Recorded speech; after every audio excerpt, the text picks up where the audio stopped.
கர்த்தராகிய இயேசு கிறிஸ்துவின் நாமத்தினால நம்முடைய புது சிருஷ்டி திருச்சபையின் வாலிப சகோதரன் சகோதரிகளுக்கு ஆண்டவராகிய இயேசு கிறிஸ்துவின் நாமத்தினால அன்பின் வாழ்த்துக்கள். சங்கீதம் 119:9 வாலிபன் தன் வழியை எதினால் சுத்தம் பண்ணுவான், உம்முடைய வசனத்தின்படி தன்னை காத்து கொள்வதினால்தானே. இது நம்ம நடந்து போகிற பாதையை மட்டும் குறிக்கலைங்க. இது நம்முடைய லைஃப்பை குறிக்கிறது. வழிங்கிறது நம்முடைய நடக்கைகளை குறிக்கிறது. இன்றைக்கி நம்ம அநேகர் கிறிஸ்துவை விட்டு வழி விலகி கொண்டு இருக்கிறோம். ஏன்னா வசனம் உள்ளே இருந்தால் தான் தேவையில்லாத காரியங்கள் நமக்குள்ளே வராது. வாலிபன் தன்னுடைய வழியை சுத்தம் பண்ணணும்னா, தன்னுடைய வாழ்க்கையை சரியாக காத்து கொள்ளணும்னா ஆண்டவருடைய வசனத்தின்படி தான் காத்து கொள்ள முடியுங்க. இன்றைக்கி சில நேரங்களில் அந்த வசனம் நமக்குள்ளே இல்லாததுனால சில காரியங்களினால் நம்ம அடிமைப்படுகிறோம். சில காரியங்களினால் அது ஒரு தனி மனிதராக இருக்கலாம். நம்முடைய லைஃப் ஸ்டைலில் தேவையில்லாத காரியங்களை நம்ம என்ன செஞ்சிடறோம், உள்ளே கொண்டு வரோம். இதுக்கு என்ன காரணம்னா, தேவனுடைய வார்த்தை, தேவனுடைய வசனம் நமக்குள்ளே இல்லாமல் இருக்கிறது தான் காரணம். ஒரு விஷயம் நம்ம நல்லா புரிஞ்சுக்கணும்.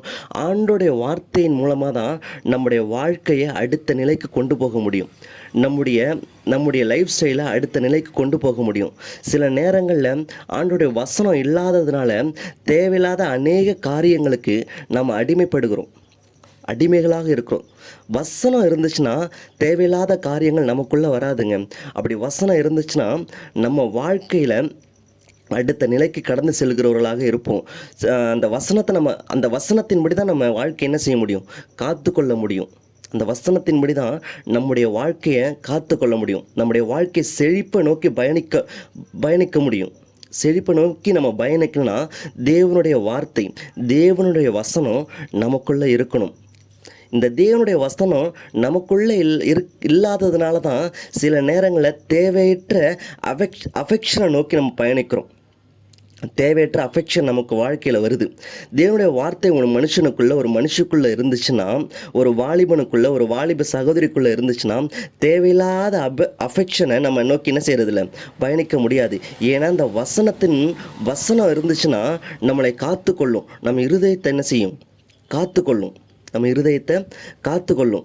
இன்றைக்கி அநேக வாலிபர்கள் என்ன செய்கிறாங்கன்னா, அந்த வசனம் இல்லாததுனால தேவையில்லாத காரியங்களுக்கு அடிமைகளாக மாறி போகிறார்கள். தேவையில்லாத விஷயங்களுக்கு அடிமைகளாக மாறி போகிறார்கள்.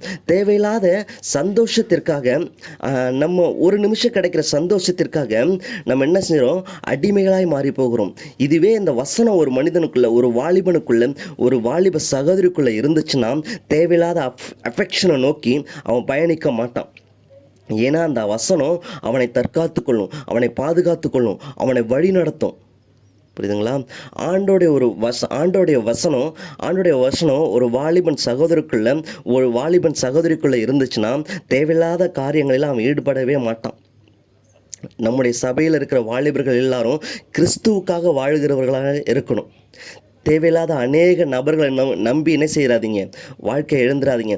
தேவையில்லாத அநேக நண்பர்களை நம்பி வாழ்க்கையை இழந்துடாதீங்க.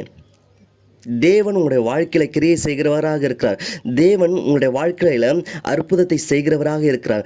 தேவனுடைய வாழ்க்கையில் ஒரு மாற்றத்தை உண்டு பண்ணுகிறவராக இருக்கிறார். இந்த வசனம் உங்கள் இருதயத்துக்குள்ளே போக வேண்டும்.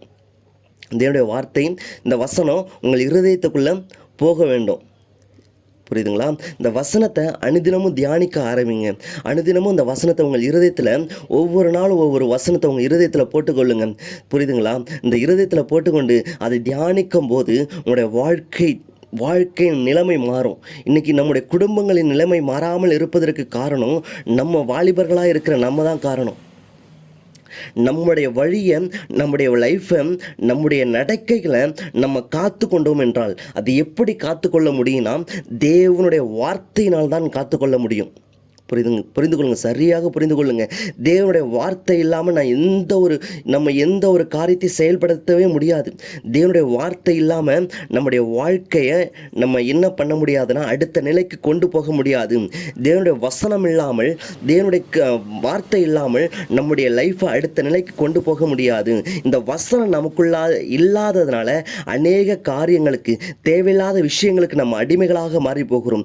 தேவையில்லாத அஃபெக்ஷனில் நம்ம ஈடுபடுகிறோம். தேவையில்லாத கிரியைகளில் நம்ம வாழ்க்கையில் என்ன செய்யுது, வந்து நிற்குது. இதை சரியாக புரிந்து கொள்ளுங்க. ஒவ்வொரு வாலிப சகோதரனும் சகோதரியும், புது சிருஷ்டி திருச்சபையில் இருக்கிற ஒவ்வொரு சகோதரனும் சகோதரியும் தேவனுக்காக செயல்படுகிறவராக, தேவனுக்காக வைராக்கியம் கொள்ளுகிறவர்களாக இருக்க வேண்டும். அல்லேலூயா. இதை புரிந்து கொள்ளுங்க. இந்த காலை நேரத்தில் இந்த வார்த்தையை சொல்லணும்னு தோணுச்சு. இந்த வார்த்தைக்காக இந்த வார்த்தையை உங்கள் மனசில் வச்சு யோசிங்க. கண்டிப்பாக கர்த்தர் உங்களை ஆசீர்வதிப்பார். இந்த வசனத்தை நம்ம தியானிக்க ஆரம்பிப்போம். புது சிருஷ்டி திருச்சபையில் இருக்கிற ஒவ்வொரு வாலிபனும், ஒவ்வொரு வாலிப சகோதரியும் ஆண்டவருக்காக செயல்படுகிறவர்களாக இருப்போம். ஆண்டவருக்காக ஊழியம் செய்கிறவர்களாக இருப்போம். ஊழியங்கிறது சின்ன சின்ன விஷயத்தில் தேவனுக்காக கிரியை செய்கிறவர்களாக இருக்கணுங்க. கண்டிப்பாக ஆண்டவர் உங்கள் வாழ்க்கையை மாற்றுகிறவராக இருக்கிறார். தேவையில்லாத அநேக காரியங்களை உங்கள் வாழ்க்கையிலேருந்து எடுத்து போடுங்க. கண்டிப்பாக கர்த்தர் உங்களை ஆசீர்வதிப்பார், உங்களை உயர்த்துவார். God bless you all.